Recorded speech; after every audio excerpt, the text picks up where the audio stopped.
do svítání se trvávám na potlechu, ke spánku se odebírám plný strachu, a když ráno chladnou rosou zlhnou stany, probouzím se abnormálně pokousaný, zkušenější kamarádi chlácholej mě.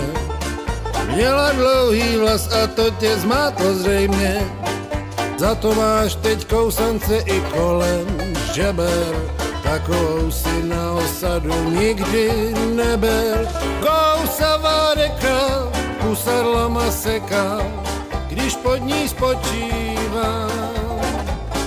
Kousavá reka, ta na mě čeká, osada spí a já se ošívám. Kousavá reka, kdo jí neměl ví starou belu. Kousavá reka, ta na mě čeká, osada spí a já se pod ní melu.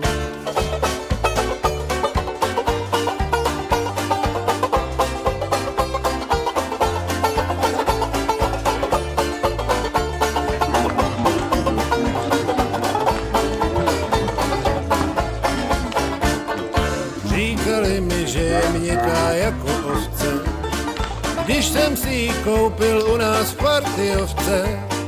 To jsem zase sežral hada, podvedli mě, teď můžu spát odkopaný, co však v zimě. Jevil o ní zájem, jistý Standa přikryl, bohužel se lišák nejdřív zkusmo přikryl.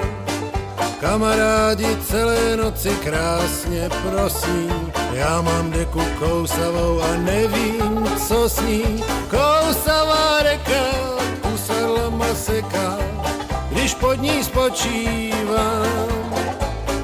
Kousavá reka, ta na mě čeká, osada spí a já se ošívám. Kousavá reka,